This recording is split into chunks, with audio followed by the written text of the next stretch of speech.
Assalamualaikum warahmatullahi wabarakatuh. Apa kabar saudaraku semua? Semoga senantiasa dalam keadaan sehat. Kita bersua lagi di monolog Enar Asa, channel edukasi, inspirasi, solusi.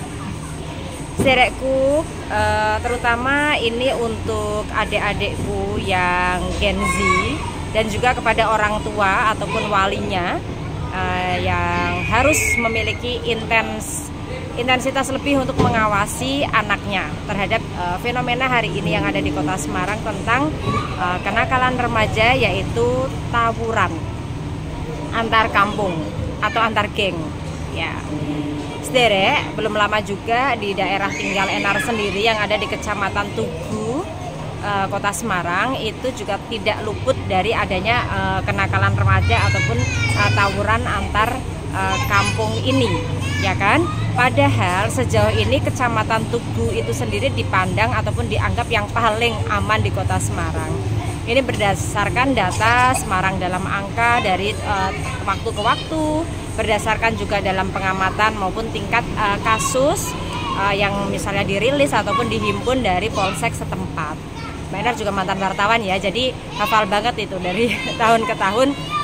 Maksudnya apa ya, daerah mana sih yang dulu itu memang aman dan hari ini gitu kan, hari ini karena Mbak Enar sudah bukan wartawan lagi, jadi ambilnya data bukan dari pengamatan melainkan dari rilis media massa misalnya, ataupun dari informasi seperti ini dari YouTube berita, ataupun juga langsung dari laman ataupun pemberitaan yang formal dari laman akun media pemerintah Kota Semarang, maupun juga dari data statistik dari BPS ataupun Semarang dalam angka. Nah, saudaraku, hari ini yang sangat-sangat memprihatinkan, hampir setiap minggunya, ya kan, hampir setiap minggunya di Kota Semarang ini khususnya terjadi tawuran ataupun apa ya, nama lainnya ya, tawuran tahu ya, jadi antar kampung.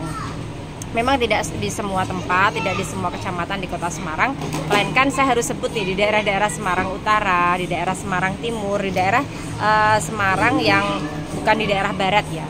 Namun belakangan ini masuk nih ke wilayah Barat, yaitu di Kecamatan Tugu, di mana Mbak Enar itu tinggal. Mungkin saudara semua bisa juga berbagi di kolom komentar, berbagi di secara dua arah ya, biar gak searah seperti ini, namanya monolog pengalaman di daerah saudaraku semua. Kalau di Kota Semarang memang cukup cukup harus menjadi perhatian lebih bagi pemerintah, khususnya bagi para pihak kepolisian dan juga para orang tua untuk menjaga anaknya agar supaya tidak ikut-ikutan melakukan aktivitas yang kita pandang sebagai kenakalan remaja. Saudara, sebelum saya menceritakan, memaparkan lebih jauh, saya ingin mengajak kepada Bapak Ibu sekalian semuanya, kepada orang tua, yang mana PR utama orang tua itu adalah soal bagaimana kita bisa mendidik anak kita untuk melakukan kegiatan yang positif, untuk melakukan kegiatan-kegiatan di luar urusan sekolah, namun tetap kegiatan itu sifatnya apa ya, produktif, sifatnya itu minimal positif deh dalam kegiatan-kegiatan yang ada di masyarakat. Sehingga pandangan lama terhadap bahwa kalau kita sudah mensekolahkan anak selesai sudah, itu salah besar. Seharusnya orang tua itu adalah saya sudah pernah singgung dalam podcast ataupun monolog seperti ini yang parenting, bahwa PR utama tentang akhlak itu adalah orang tuanya sendiri. Saya sering mengatakan bahwa al-ummu madrasatul ula, bahwa ibu memiliki peran yang utama dalam madrasah anaknya dan sebagainya, bahwa tidak hanya ibu melainkan juga orang tua, ayah, ibu, kakak, semua pihak keluarga ini. Kenapa? Karena kalau memberikan kepada sekolah, satu guru misalnya, satu guru sebagai wali kelas yang memiliki jumlah murid 30-40 ya, kemudian memiliki tanggung jawab bagaimana satu orang guru ini berperan untuk mendidik 40 akhlak muridnya, itu sangat susah. Melainkan kalau misalnya satu orang tua memiliki anak 2, memiliki anak 3, ini kan tidak terlalu repot jika harus mengurusi dibandingkan seorang guru atau pendidik gitu kan di pihak sekolah. Sehingga kerjasama antara sekolah maupun orang tua masing-masing ataupun wali murid ini sangat perlu, dan apa ya, tidak ada ego masing-masing untuk kemudian saling menyalahkan, bahwa ketika ada kenakalan remaja seperti ini ada yang salah pihak sekolahnya, misalnya yang salah adalah orang tuanya, bukan lagi harus menyalahkan pihak-pihak lain gitu, melainkan bagaimana harus bekerja sama untuk kemudian bisa mengatasi persoalan kenakalan remaja ini. Sere, ini berdasarkan pengamatan gitu, berdasarkan pengamatan dan yang lagi santer di Kota Semarang ini kenapa sih anak-anak ini cenderung kemudian tidak memiliki kegiatan yang positif, kemudian menyalurkan dalam seperti itu? Banyak faktornya, diantaranya adalah ketika memang tidak ada perhatiannya dari orang tua. Jadi anak-anak ini caper mencari perhatian dengan caranya. Kebetulan cara yang ia temukan adalah dengan melakukan aktivitas seperti itu, dipicu dengan adanya keleluasaan dia untuk menggunakan misalnya gadget seperti ini dengan kapanpun, anytime, anywhere. Mereka bisa menggunakan HP mereka kapan saja, mereka bisa menggunakan di mana saja, dan itu merupakan persoalan yang sangat-sangat serius. Kenapa? Karena kita tidak bisa menfilter informasi apa-apa yang ada di media sosial kalau tidak dengan pengawasan orang tua yang baik. Sehingga orang tua harus berpikir lagi deh untuk memberikan gadget kepada anaknya, misalnya yang di level SD misalnya, atau misalnya baru SMP. Ada kok alternatif lain untuk tetap memantau anak tetap bisa berkomunikasi. Misalnya ada arloji ya, yang bisa terhubung langsung sebagai pengganti telepon, misalnya seperti itu. Atau mungkin kita bisa berikan telepon yang agak jadul lah. Kenapa agak jadul ya? Yang fungsinya hanya untuk telekomunikasi. Nah, pembatasan gadget seperti ini memang perlu dilakukan, tetapi banyak kemudian orang tua yang mengatakan bahwa sudah wes angel, wes susah, wes kemudian sudah kecanduan dan lain sebagainya. Sehingga kalau sudah seperti itu seharusnya dilakukan langkah lebih serius untuk bisa membuat anak itu berhenti dari kecanduannya, bukan malah kemudian orang tua kalah, takut anaknya tantrum kemudian diberikan gadget.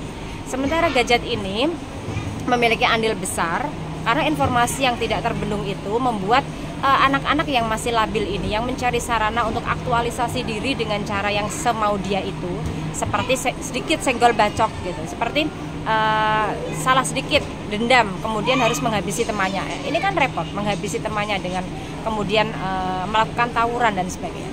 Sehingga banyak pihak sekarang harus saling bekerja sama. Misal di sekolah ada guru BK, kemudian ada guru agama. Pendekatannya bisa melalui madrasah ataupun sekolah masing-masing. Tapi yang tidak boleh tertinggal adalah pendekatan dari orang tua itu sendiri. Bagaimana orang tua ketika sudah disibukkan dengan bekerja atau mencari nafkah, tetap memiliki pendekatan atau bonding ataupun parenting yang baik kepada anaknya.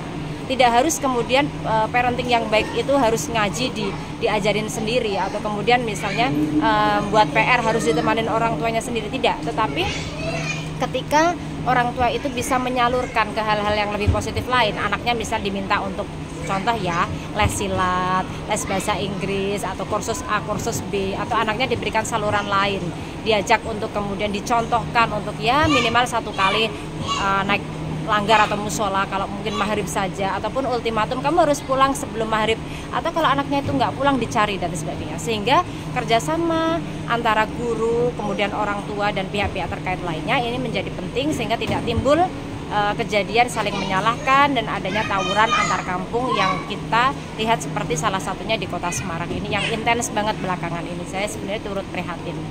Begitu ya, monolog KNR kali ini mewakili juga sebagai aktif di Komnas Perlindungan Anak Kota Semarang. Ini penting sekali buat kita semua, peran orang tua, peran guru, dan juga peran adik-adik masing-masing Gen Z. Jangan kamu salurkan karena kamu caper ke hal-hal yang tidak positif. Masa depan itu masih sangat panjang, sehingga jangan tololkan, bodohkan dirimu dengan kemudian kalau ketangkap Pak Polisi digaruk masuk bui. Itu membuat CV-mu, rekam jejakmu sangat jelek karena kamu pernah masuk ataupun direhabilitasi, harus masuk ke penjara ataupun polsek masing-masing daerahmu gitu ya. Habis itu nangis, habis itu minta maaf sama orang tua. Sebelum itu terjadi, pikirkanlah, jangan sampai kamu melakukan hal-hal yang itu merugikanmu sendiri dan merugikan temanmu ataupun orang lain. Begitu saudaraku, ini kita lagi weekend dan bertempat di Migacoan, Prof Hamka, Ngalian, Kota Semarang. Sudah 10 menit, terima kasih, like, comment, subscribe. Sehat selalu, support terus channel KNR. Matur nuwun yang sudah bertahan. Kita sambung di monolog selanjutnya. Wassalamualaikum warahmatullahi wabarakatuh. Mari.